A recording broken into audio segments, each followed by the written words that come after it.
Assalamualaikum warahmatullahi wabarakatuh. Oke teman-teman, kali ini aku mau tutorial cara bikin tempe dari kedelai ya teman-teman ya. Proses pertama-tama ini aku ceritakan lewat cerita saja ya teman-teman, karena ini sudah proses tahap perebusan yang kedua kali dan ditiriskan ya. Pertama kali itu kedelai dicuci bersih dan direndam 3 atau sampai 4 jam. Tapi ini kemarin itu aku rendam semalaman ya teman-teman. Aku rendam dari kemarin malam, pagi baru aku proses.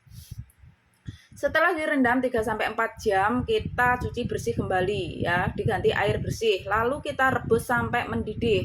Setelah mendidih, matikan apinya, teman-teman ya. Setelah dimatikan apinya, kita guyur dengan air dingin dan kita bersihkan kulit arinya sampai benar-benar bersih. Dan kita proses dalam pembikinan tempe itu harus ekstra benar-benar bersih teman-teman ya. Tangan kita tuh bersih, tidak bau wewangian ya.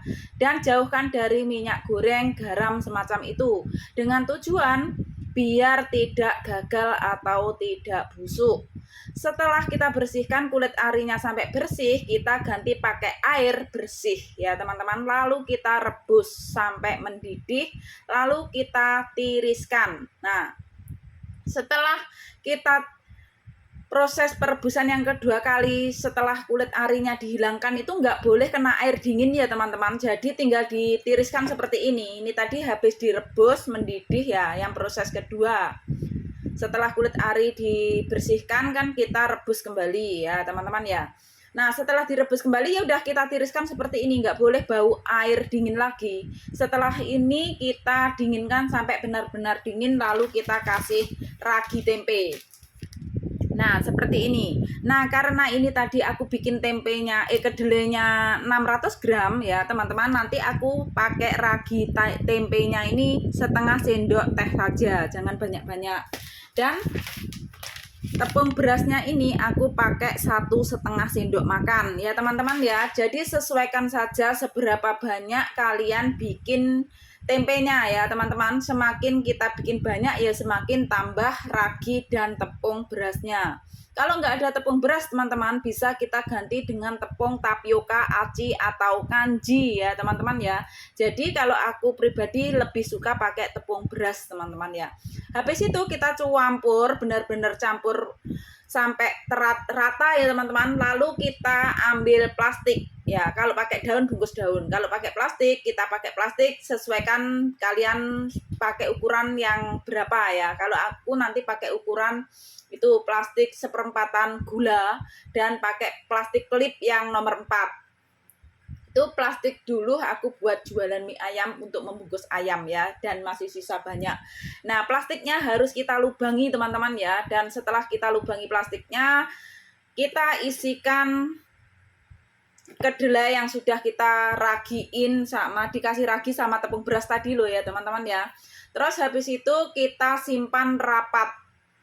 Yang sudah jadi bungkusan itu tadi disimpan rapat-rapat, ditutup kain sama koran atau kain saja cukup, pokoknya rapat ya, ditutup di tempat yang rapat semalaman.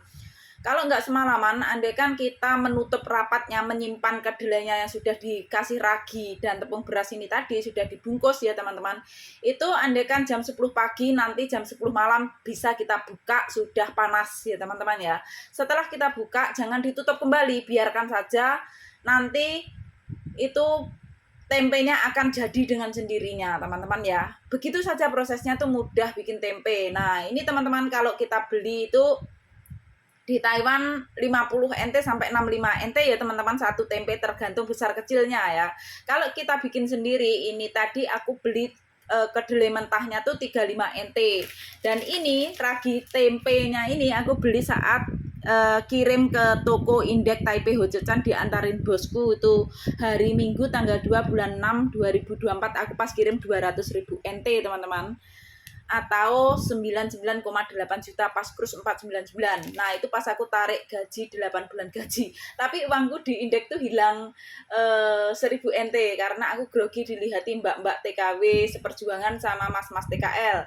Karena aku pegang uang 8 bulan gaji banyak ya teman-teman ya, tapi yang bisa kekirim cuma yang 200.000 NT atau 100 juta lah ya. Tapi waktu itu nggak jadi 100 juta karena krus pas turun. Nah, mbak-mbaknya sama mas-masnya itu melihatin aku, jadi aku menghargai gitu loh teman-teman. Jadi aku yang memanggil mbak, mas gitu. Terus aku pas hitung-hitung itu jatuh, aku terasa jatuh teman-teman, tapi aku nggak melihat sampai bawah gitu loh. Yang apa? Kan aku tindihi apa ya itu ya? Kalkulator kayaknya ya.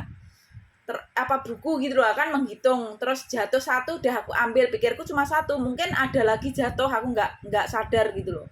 Terus tahunya itu aku sudah menerima resi 200.000 NT ya, 200.000 NT 2 lembar lah, 100.000 NT itu 50 juta, 100.000 NT 2 kali kan aku kirimnya ya. Kok uangku hilang 1.000, tapi aku diam nggak ngomong sama bosku. Sampai sekarang kasihan bosku ngantarin aku capek-capek, hujan lagi, lumayan ya jauh teman-teman, naik mobil ya. Kalau aku kirim 50 juta sampai 100 juta itu diantar bos kirim ke Taipei, Hocecan, ke Indek teman-teman. Jadi biar sekalian kirim, nggak ongkosnya nggak boros, nggak rugi perjalanan juga gitu loh. Kalau aku nggak kirim lewat aplikasi kayak Kipe, Indugo gitu ya teman-teman ya.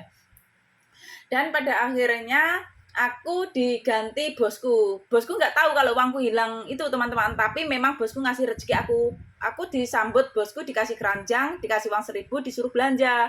Nah, aku belanjanya tuh ambil banyak banget teman-teman ya. Sampai keranjangku tuh penuh, terus aku sudah menduga ini pasti 1.000 NT lebih gitu. Terus aku ambil uang pribadiku 500 NT. Nah, saat aku sudah datang sampai di tempat kasir, aku mengeluarkan barang-barangku belanjaan, itu bosku tiba-tiba menyampaikan aku menambah 500 NT lagi karena tahu aku mengeluarkan uang itu tadi. Mungkin teman-teman ya, disampari bosku ditambah 500 NT lagi. Jadi uangku aman masuk tasku lagi, teman-teman. Begitu, teman-teman. Terus akhirnya ya sudah teman-teman, ini tempenya ini aku belinya juga gratis, raginya dari bosku itu uangnya aku belanja di Indek. Nah begitu.